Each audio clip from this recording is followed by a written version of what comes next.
அனைவருக்கும் உங்கள் ரமணா ரவியின் இனிய காலை வணக்கங்கள். வெல்கம் டு அவர் ராக ஆராதனை சேனல். சிகரம் செதுக்கிய சிற்பங்கள். லாஸ்ட் எபிசோட்ல பாலச்சந்தர் சாரை பற்றி, அவர் செதுக்கிய சிற்பங்களை பற்றி, அதாவது அந்தந்த கேரக்டர்ஸ் பற்றி நான் அழகாக ஒரு எபிசோட் பண்ணிட்டு இருந்தேன். அதில் முதல்ல நம்ம அரங்கேற்றம் படத்தில் வர லலிதா அப்படிங்கிற ஒரு கேரக்டரை பற்றி, ஏன் அந்த கேரக்டரை விட அந்த படத்தையே நம்ம ரிவ்யூ பண்ணோம். நிறைய பேருக்கு அது பிடிச்சிருந்தது. இனி வரிசையாக ஒவ்வொரு கதாபாத்திரங்களையும் பாலச்சந்தர் சார் எந்த மாதிரி செதுக்கியிருக்காரு, அந்த படங்கள் நம்மளோட மனசை விட்டு இன்றைக்கும் நீங்காமல் இருக்கிறதுக்கு அந்த கேரக்டர்ஸுங்களுக்கு அவர் என்னென்ன மேனரிசம்கள் பூத்திருக்காரு, இதெல்லாம் பாலச்சந்தர் சாருக்கு கைவந்த கலை. அந்த பீரியட்லாம் பாலச்சந்தர் சார் படம் வந்தால் போதும், முதல்ல போய் பார்க்கணுன்னு நிறைய பேர் விருப்பப்படுவாங்க. அதில் நானும் ஒன்று. பாலச்சந்தர் சாரோட அதாவது வெறித்தனமான ஒரு ரசிகர் அப்படின்னு சொல்லிட்டு கூட சொல்லலாம். அதனால தான் நான் இந்த சப்ஜெக்டே எடுத்திருக்கேன். வாங்க, இன்னைக்கு நம்ம பார்க்கக்கூடிய அடுத்த கேரக்டர். கல்யாணத்துக்கு முன்னாடி ஒரு பொண்ணு கர்ப்பமாக இருக்கலாம், ஆனால் கர்ப்பமாக இருக்கக்கூடாது. அம்மா, ஓடி போன உன் புருஷனை பற்றி தேடுறதுக்காக உன் பொண்ணுங்களை வேற எதனா வேலைக்கு கூட நீ அனுப்ப முடியுமா? ஐயோ, சிவா, என்ன கவிதா என்னென்னமோ சொல்கிற? என் friend who is a boy is a boy friend. ஃபட்டாஃபட். கல்யாணத்துக்கு முன்னாடி நீ இருந்த பாரதி வேற, இப்போ கட்டில் சத்தம் காது உறுத்துது. இதெல்லாம் உங்களுக்கு எங்கேயோ கேட்டாப்பில் இருக்கும்ல? ஆமாம், அவள் ஒரு தொடர்கதை என்ற படத்தில் பாலச்சந்திர சாரோட பஞ்ச் டைலாக்ஸ். ஆமாம், அதை பற்றி தான் நம்ம இன்றைக்கி பார்க்க போகிறோம். வாங்க, அவள் ஒரு தொடர்கதை ரிவ்யூக்கு போகலாம். படத்தின் பெயரை சொல்லும் போதே அந்த படத்தினோட மிக முக்கியமான ஆணிவேரா திகழற அந்த கேரக்டரோட பெயரை சொன்னாதான் அந்த படத்தில் மக்கள் மனசில் நீங்காத இடம் பிடித்த படம் அப்படின்னு சொல்லிட்டு பளிச்சுன்னு சொல்லலாம். அப்படிப்பட்ட படத்தையும் கேரக்டர் பேரையும் நம்ம சொல்கிற படங்கள் ஏராளம். அந்த வகையில் கவிதா. ஆமாம், அந்த கவிதா நம்ம மறக்கவே முடியாது. பாலச்சந்திர சாரி அந்த இன்ட்ரோடக்ஷனில் சொல்வார், கவிதா ஒரு ஆலமரம், அந்த ஆலமரத்தை சுற்றி எத்தனை விழுதுகள், அப்படி இப்படி நிறையவே சொல்லிட்டு இருப்பாரு. கவிதா சட்டாம்பிள்ளை, கர்வக்காரி, வரிசை அவளுக்கு நிறைய ராட்சசி அப்படின்ற பட்டம்லாம் இருக்கும். இந்த பட்டங்கள் எல்லாம் தாங்கிக்கிட்டு அந்த குடும்பத்தை கவிதா ஹேண்டில் பண்ணுற விதமே ஸ்டைல். அது பாலச்சந்திர சாரோட ஸ்டைல் தான். அது கவிதா நம்மளால ஏன் மறக்க முடியல அப்படின்னு நம்ம பார்க்கும்போது பார்த்தோம்னா, நம்ம ஊர் பெண்ணு, நம்ம ஊர் ஏரியாவில் இருக்கிற ஒரு பொண்ணு, நம்ம தெருவில் நம்ம பக்கத்து வீடு அக்கத்து வீடில் பார்க்குற இன்னைக்கும் வளவின்னு இருக்க ஒரு கேரக்டர் தான் அவள். ஆக்சுவலாக இந்த படம் எம்எஸ் பெருமாள் அவர்கள் எழுதின ஒரு மூலக்கதை. வாழ்க்கை எங்கே போகிறது, கலைமகளில். நான் கூட இந்த நாவலை படிச்சிருக்கேன், ஆனால் அதில் படாப்பட்டெலாம் வராது. அதெல்லாம் பாலச்சந்திர சாரோட டெக்னிக்கு. அதில் ஒரு குடும்பம், அந்த குடும்பத்தை கதாநாயகி எப்படி கஷ்டப்பட்டு காப்பாற்றுறா அப்படிங்கிற ஒரு சின்ன நாட்டை, அந்த நாட்டை இவர் கவலூர் தொகுதிக்கு யூஸ் பண்ணிக்கிட்டாரு. அதாவது இவர் புதுமுகங்களை வச்சு ஒரு பெரிய ஒரு ருத்ர தாண்டவம் தான் ஆடியிருக்காருன்னே நம்ம சொல்லலாம். பெண் முன்னேற்றம், பெண் வளர்ச்சி, அப்புறம் சிந்தனை அப்படின்னு சொல்லிட்டு நிறைய படங்கள்லாம் நம்ம பார்த்துருக்கோம். அதுக்கு ஆரம்ப புள்ளி தான் இந்த அவளோட தொகுதி அப்படின்னு சொல்லிட்டு நான் சொல்லுவேன். கதை என்ன? ஓடிப்போன கணவனை நினைச்சு வாழ்ந்துட்டு இருக்க அம்மா, அக்காவுக்கு முன்னையே திருமணம் செஞ்சுட்டு விதவியாகி நிற்கிற தங்க, இன்னொரு தங்கையோ ஒரு பொறுப்பில்லாத ஒரு, அதாவது இன்னசென்ட் கேரக்டர்ஸ், குடிகார அண்ணன், அவனை நம்பி தன்னோட வாழ்க்கையை அர்ப்பணிச்சிருக்கிற ஒரு அண்ணி கேரக்டர், அவங்களுக்கு ஒரு குழந்தை, அந்த குழந்தைங்களை பார்த்துக்கிறதுக்கு பார்வையற்ற தம்பி ஒருத்தன் இருப்பான். இது எல்லாமே ஏதாவது சொல்லுவோமே, அந்த வடத்தை பிடிச்சி இழுக்கிற கதையாக தான் அந்த குடும்பத்துக்கு ஒரு தேரோட்டுற சாரதியாக தான் நம்ம கவிதாவை பாலச்சந்தர் சார் நம்மளுக்கு படைச்சிருக்காரு. சரி, தலையில் இத்தனை பொறுப்பையும் வச்சுக்கிட்டு இருந்தாலும் மட்டும் அவளுக்குன்னு ஒரு ஆசா பசங்கள் இருக்காதா? அவளையும் ஒருத்தன் காதலிப்பான். பேரு திலக். சினிமாவில் விஜயகுமார் நடிச்சிருப்பாரு.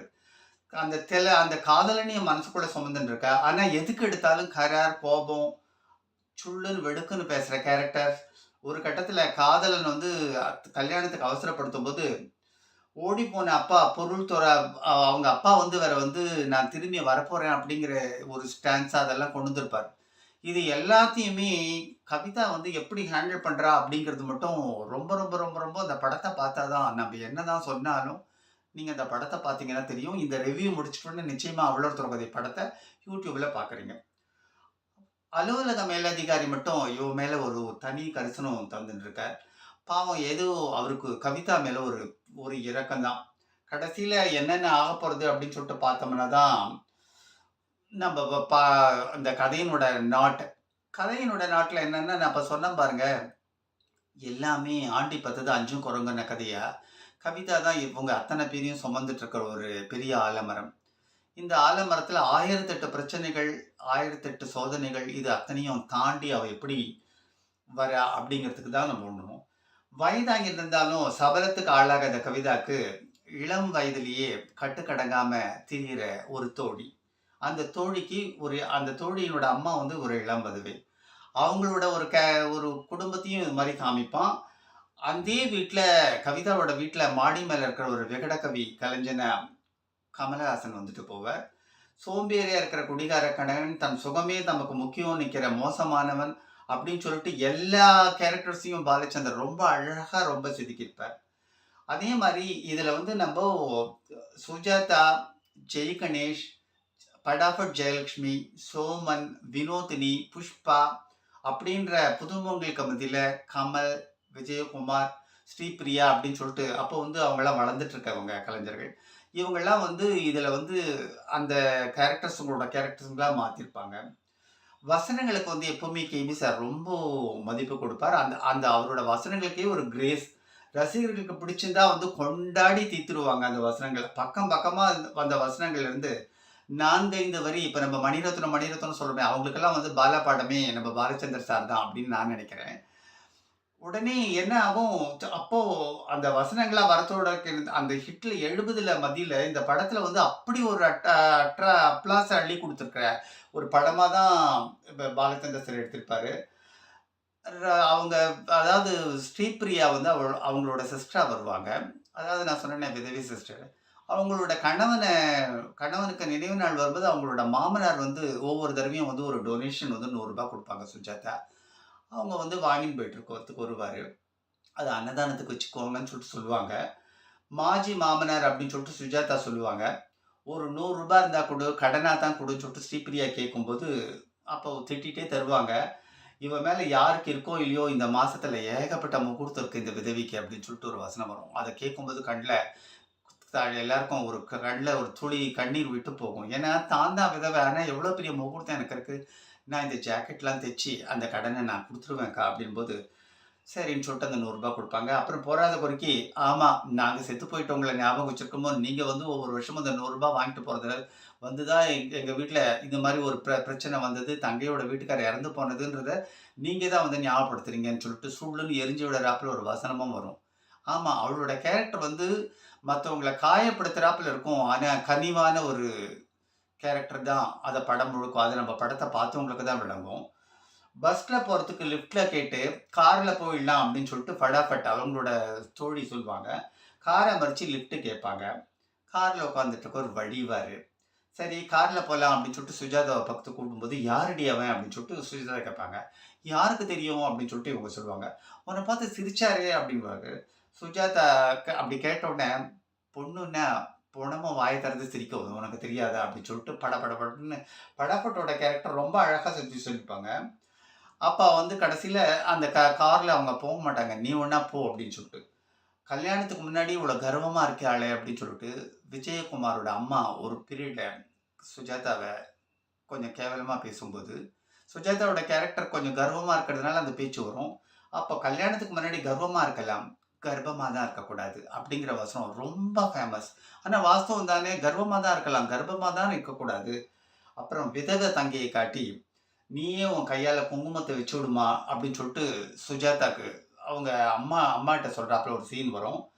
அப்புறம் அப்ப உடனே அவங்க சொல்லுவாங்க, "உலகத்துல என்ன சொல்லுவாங்க தெரியுமா? ஊர்ல யாரும் சொல்லலன்னா, உன் பொண்ண எது வேணா செஞ்சு அனுபவிச்சுருவியா அனுப்பிச்சுருவியா?" அப்படின்னு சொல்லிட்டு ஒரு வார்த்தைய சுஜாதா பிரயோகப்படுத்துவாங்க. அவங்க அம்மா, "சிவ சிவா! வார்த்தைய நெருப்பா கொட்டுறியேடி" அப்படின்னுவாங்க. ரொம்ப நல்லா நடிச்சிருப்பாங்க. அவங்க தான் வந்து அவர்கள்ல வந்து சுஜாதாவுக்கு மாமியாரா வருவாங்க. ஒரு நல்ல கேரக்டர் அவங்க. கன்னட ஆக்டர் அவங்க. இப்ப அவங்க இறந்து போயிட்டாங்க. அப்புறம் பெட்டிஷன் குடுக்கணும் அப்படின்னு சொல்லிட்டு, வீட்ல வந்து இந்த சர்க்கரை கார்டுக்கு அதுக்கெல்லாம் வந்து ஒருத்தர் குறிச்சுட்டு போவாங்க. உடனே குடும்பத் தலைவர் பேர் சொல்லுமா அப்படின்போது, மூர்த்தி அப்படின்னு சொல்லிட்டு சொல்லுவாங்க. வெறும் மூர்த்தியா அப்படின்னு சொல்லிட்டு இனிஷியல் கேட்பாரு அவரு. அதுக்கு உடனே டக்குன்னு சுஜாதா அங்கேருந்து டக்குன்னு அப்பதான் வருவாங்க. வெறும் மூர்த்தியா? வெக்கங்கெட்ட மூர்த்தின்னு போட்டுக்கோங்க அப்படின்போது, தன்னோட அண்ணன, அந்த குடிகாரன நெனச்சு அவ்வளோ வேதனைப்பட்டு அந்த வார்த்தைகள் அவங்க வாயிலேருந்து வர்றாப்புல பாலச்சந்தர் ரொம்ப அழகா எடுத்திருப்பாரு. அப்புறம் அம்மாவுக்கும், பொண்ணுக்கும் எந்த சண்டை வேணா வரலாம். ஆனா, சக்களத்தி சண்டை மட்டும் வரக்கூடாது. அப்படிங்கிறதுக்கும் ஒரு காரணம் இருக்கும். பின்னாடி அந்த இளம் விதவை இருக்காங்க பாருங்க. அம்மாவும், பொண்ணுமே ஒரே ஒருத்தங்கிட்ட கெட்டு போறாப்புல ஒரு சீன் ஒண்ணு வரும். அது வந்து கதையில வந்து அது வந்து ஒரு ஒரு சாதாரண சம்பவமா அந்த ஆள் வந்து பழக்கமாயிட்டு, அவங்க அம்மாக்கு பழக்கமானோனே பொண்ணுக்கும் பழக்கமாகும்போது, அந்த அதிர்ச்சிய தாங்கக்கூடிய ஒரு சம்பவத்த பாலச்சந்தர் துணிச்சலா எடுத்திருக்காரு. அப்ப இந்த பீரியட்ல இது மாரிலாம் எடுக்கிறதுக்கு யாருமே பொறக்கலன்னே சொல்லலாம். உண்மையிலே பாலச்சந்தர் அவ்ளோ அழகா இந்த சப்ஜெக்ட்ட ஹேண்டில் பண்ணாரு. அப்புறம் குடிகார அண்ணன வீட்ட விட்டு தொரத்திருப்பார் சுஜாதா. பிறகு அன்னைக்கு அப்புறம் ஒழிஞ்சு போறதுன்னு மன்னிச்சு ஏத்துப்பாரு. அன்னைக்கு ராத்திரி வந்து குழந்தை வந்து ரொம்ப அழுதுட்டு இருக்கும். "அண்ணி, அண்ணி குழந்தை அழுதுட்டு இருக்கு. என்ன பண்ணிட்டு இருக்கீங்கன்னு?" சொல்லிட்டு சுஜாதா தன்னோட ரூம்லேருந்து வந்திருக்கும்போது, அண்ணி இருக்க மாட்டாங்க. ரொம்ப இதுவா இருக்கும்போது பக்கத்து ரூம்லேருந்து போய் கதவ தட்டி சத்தம் போட்டா, அங்கேருந்து கணவனும் மனைவியுமா வெளியில வருவாங்க. உடனே அவங்களுக்கு புரிஞ்சு போச்சு. அவங்க புருஷனும் பொண்டாட்டியும் போய் ஒண்ணா இருந்திருக்காங்கன்னு. உடனே ஒரு வசனம் சொல்லுவாங்க பாருங்க. அப்பப்பா! அந்த வசனத்த கேட்டாலே எல்லாருக்குமே கொல நடுங்கும். "பணப்பசிய தீர்க்க ஒரு தங்கச்சி, வயித்து பசிய தீர்க்கிற ஒரு தாய், உடல் பசிய தீர்க்கிறதுக்கு ஒரு மனைவி. ச்சீ! வெட்கங்கெட்ட ஜென்மம், மானங்கெட்ட ஜென்மம்" அப்படின்னு சொல்லிட்டு தூணு துப்பிட்டு அதுக்கு பிறகு போயிடுவாங்க. கொஞ்ச நேரம் பொறுத்து சுஜாதாவோட காலடியில அழற சத்தம் கேட்கும். என்னன்னு பார்த்தா, அவங்க அண்ணி வந்து நிப்பாங்க. "அம்மா, நீ சொன்னியே பணப்பசி, குணப்பசி இதெல்லாம் எல்லாத்தையும் வந்து திட்டிட்டு போனியே. நான் எதுக்காக அது மாரி நடந்துக்கிட்டேன்னா, அவருக்கு வந்து பொம்பள சகவாசமே இதுவரையிலும் இல்லம்மா. எல்லா கெட்ட பழக்கம் இருந்தாலும். அதனால தான் அவர் எப்ப கூப்பிட்டாலும் எழுந்திருச்சு போயி, மனைவியா அவரோட உடற்பசிய தீர்த்துட்டு வரேன். மத்தபடி எனக்கு இந்த உடற்பசி மேல நாட்டம்லாம் இல்லம்மா" அப்படின்னு சொல்லிட்டு தன்னோட செய்கைக்கு ஒரு நியாயத்த கற்பிச்சுட்டு போறாப்புல ஒரு கேரக்டர் இருக்கும். சுஜாதாவுக்கு அந்த சமயத்துக்கு நம்ம வார்த்தைகள அனாவசியமா விட்டோமோ அப்படின்னு சொல்லிட்டு கூட இருக்கும். அவ்ளோ அழகா ஹேண்டில் பண்ணியிருப்பாரு அந்த வசனங்கள்லாம். அதுக்கு பிறகு துணை கேரக்டர் அப்படின்னு சொல்லிட்டு இதில பார்த்தோம்னா, இல்லாம அந்த பெண் கதாபாத்திர மன உணர்வ துல்லியமா நம்மளுக்கு வந்து ஒவ்வொரு கேரக்டர்ஸ் வாயிலயும், ஒவ்வொரு ஸ்பீச்லயும் நம்மளுக்கு உணர்த்தியிருப்பார் பாலச்சந்தர். இப்படி படம் நெடுக பெண்களோட பார்வையில படமாக்கியது தான் அவள் ஒரு திரௌபதி. அதனோட சக்சஸே ஃபுல்லா லேடீஸுங்க. இந்த படம் வெளியாகி 5, 6 வருஷங்கள் கழித்து தான் அப்புறம் நம்ம ஸ்ரீபிரியா நடிச்ச அவள் அப்படித்தான் அப்படிங்கிற ஒரு படம் வந்தது. அது வந்து இந்த படங்களுக்கெல்லாம் ஒரு முன்னோடின்னு சொல்லிட்டு கூட சொல்லலாம். அவள் ஒரு திரௌபதி அப்படின்னு சொல்லிட்டு டைட்டில் வச்சுட்டு ஒவ்வொரு விதமா கதை நகரும்போது அத்தியாயம் 1, அத்தியாயம் 2, அத்தியாயம் 3ன்னு சொல்லிட்டு அவ்வளோ அழகா ஹேண்டில் பண்ணியிருப்பார் பாலச்சந்தர் சார். ஏன்னா அத எப்படி தெரியுமா காமிச்சிருப்பார்? அத வந்து கேலண்டர்ல தேதி இருக்கும். இப்ப டக்குன்னு ஒரு கேரக்டர் வந்து ஒரு கேலண்டர்ல எழுதி வச்சுன்னா 5ன்னு வரும். அது வந்து அத்தியாயம் 5. அப்புறம் லிஃப்ட்ல போயிட்டு இருக்கும்போது, அதுல வந்து 7, 8 அப்படின்னு சொல்லிட்டு 3 அப்படின்னு சொல்லிட்டு வரும். அத்தியாயம் 3 அப்படின்னு வரும். அப்புறம் வந்து 1974 வருஷம் நவம்பர் மாசம் 13ஆம் தேதி இந்த படம் வெளிவந்தது. அத்தியாயங்கள் எத்தனை அப்படிங்கிறத அழகழகா பாலச்சந்தர் வந்து ஒரு சாதாரண ஒரு டீ கடையில ஒரு பன்னோ, இதுவோ ஏதோ ஒண்ணு வச்சு குடுப்பாங்க. அதுல பார்த்தோம்னா, அதுல ஒரு கேலண்டர்ல இருக்கும். அதுல 13 அப்படின்னு வரும். அதுல 3ன்னு வரும். ஒவ்வொரு அத்தியாயத்தையும் அழகா நம்மளுக்கு டக்குன்னு விளங்குற விளக்கு, அவரோட ஸ்டைல்ல நம்மளுக்கு அழகா படைச்சிருப்பார் கேபி. இதெல்லாம் உண்மையிலேயே கேபி டச் தான் நம்ம சொல்லணும் உண்மையிலேயே. எத்தன வருஷம் ஆனாலும் கவிதாவ நம்மளுக்கு தந்த கே. பாலச்சந்தர் சாரையும் மறக்கவே முடியாது. அப்புறம் இந்த படத்துல பாடல்கள் வி. குமார். வி. குமார் இல்ல, எம்.எஸ். விஸ்வநாதன். சாரி. அரங்கேற்றத்தினோட ஞாபகத்திலே நான் இருக்கேன். எம்எஸ்வி வந்தோட மியூசிக் கண்ணதாசன் சாரோட பாடல்கள். அதாவது "கண்ணிலே என்ன உண்டு கண்கள் தான் அறியும்" இந்த பாடல் வந்து எஸ். ஜானகி பாடியிருப்பாங்க. அடுத்தது "அடி என்னடி உலகம் அது எத்தனை கலகம், பந்தம் என்பது சிலந்தி வலை, பாசம் என்பது பெருங்கவலை, சொந்தம் என்பது சந்தையடி, அதில் சுற்றம் என்பதும் மந்தையடி." ஃபடாஃபட்டோட கேரக்டர். ஃபடாஃபட் அப்படின்னு சொல்லிட்டு எல்லாரும் சினிமா ரொம்ப அழகா படிப்பாங்க. அடுத்தது "தெய்வம் தந்த வீடு வீதி இருக்கு அப்படின்னும் போதே அந்த மியூசிக் பேக்ரவுண்டில் வரும் பாருங்க. அழகா ஜெய்கணேஷை வச்சு ரொம்ப அழகா படமாக்கியிருப்பாங்க. இந்த பாடலை ஜேசுதாஸ் பாடியிருப்பார். இன்னிக்கும் ஸ்டேஜில் என்ன எல்லாருக்குமே ரொம்ப மெய்மறக்க செய்திய அந்த குரல் இந்த தெய்வம் தந்த வீடு பாடல் தான். இது வந்து அதுக்கு அடுத்தது ஆடுமடி தொட்டில் இனி 5 திங்கள் போன அழகு மலர் அன்னையிட ஆனாள் ஆதரித்தாள் தென் மதுரை மீனாள். தங்கச்சிக்கு வளகாப்பு விழா வரும். அதில் வந்து சுஜாதா பாடுறாப்புல ஒரு பாட்டு வரும். ரொம்ப அழகா இருக்கும். அதில் வந்து என்னது ஐயனுடன் கோவில் கொண்டாள் திருமகளாம் தங்கை அடிவாரம் தனில் இருந்தாள் அலவேலும் வங்கை அவள் அன்பும் மட்டும் போதும் என்று நின்று விட்டாள் அங்கே. மேலே வந்து ஸ்ரீபிரியா நின்றுட்டு இருப்பாங்க. வெத்தலை பாக்கெல்லாம் வாங்கிட்டு அப்படி கீழே நிற்கும்போது போயிட்டு வரேன்னு சொல்லும்போது பார்த்தா அவங்க 2 பேரையும் பார்த்துட்டு இருக்கும்போது இந்த வரிகளை கண்ணதாசன் அழகாக போட்டிருப்பார். அதை அழகாக பாலச்சந்தர் எடுத்திருப்பார். அந்த மேலே வந்து அம்மா அலமேல் மங்க வந்து கிளியை நம்ம திருப்பதியில் கிளியை இருந்துட்டாங்க இல்லையா? அது ரொம்ப அழகா இந்த பாட்டில் அவர் கொண்டு வந்த விதம், அதுக்கு அவங்க 2 பேர் நடிச்சிருந்த விதம், இதெல்லாம் என்ன சொல்றதுன்னே எனக்கே விளங்கல. அவ்வளோ அழகா படமாக்கியிருப்பாங்க. அதுக்கு அடுத்தது நம்ம கமலஹாசன். இதில் வந்து ஒரு விகட கவியா நடிச்சிருப்பாரு. அழகா அவரோட மெல்லிசான ஒரு உருவம் இப்ப இருக்கிற கமலுக்கும் அதுக்கும் ரொம்ப ஒண்ணுமே சம்மந்தம் இருக்காது. அடிக்கடி பலகுரல் மன்னன் மிமிக்ரி பண்ற கலைஞனா இருப்பாரு. அவர் இந்த கடவுள் அமைத்து வைத்த மேடை இனிக்கும் கல்யாண மாலை இந்த சாங்கை பாடியிருப்பார். எஸ்பிபி பாடியிருப்பார். நடுவுல மிமிக்ரி வரும். ரொம்ப அழகா இருக்கும். இது வந்து நந்தனம் பக்கத்துல ஒரு மண்டபத்துல, சாதாரண மண்டபத்தில் தான் எடுத்திருப்பாங்க. இது மாதிரி சொல்லிக்கிட்டே போகலாம். இதுல வந்து எவ்வளோ அழகழகான பாடல்கள் பாருங்க. இந்த பாடல்கள்லாம் இன்னைக்கும் ஒலிச்சிட்டு இருக்குது. எனக்கு ரொம்ப ரொம்ப ரொம்ப பிடிச்சமான ஒரு பாடல்னா தெய்வம் தந்த வீடும், கண்ணிலே என்ன உண்டு. இந்த 2 சாங்கும் எனக்கு இன்னைக்குமே அவ்வளோ தொடங்குது. ஏன்னா ஃபர்ஸ்ட் சாய்ஸ் இந்த 2த்தையும் நான் சொல்லுவேன். ரொம்ப அழகான ஒரு சாங்ஸ். கடைசியில கவிதா தன்னோட வாழ்க்கைய தியாகம் பண்ற ஒரு சீன் வரும். அதாவது ஒரு விபத்துல அண்ணன் இறந்து போயிடுவான். அண்ணனோட ஸ்தானத்துக்கு அந்த தங்கச்சியோட கேரக்டர் உட்காந்துருப்பாங்க பாருங்க, பாரதின்னு ஸ்ரீபிரியா. அந்த இடத்துல தையல் மிஷினில் அவங்க அண்ணியை உட்கார வச்சுருப்பாங்க. இவங்க சாப்பாடெல்லாம் அவங்க அம்மா கட்டி கொடுத்துட்ட பிறகு எல்லாத்தையும் எடுத்துகிட்டு பஸ்ஸில் ஏறி போவாங்க.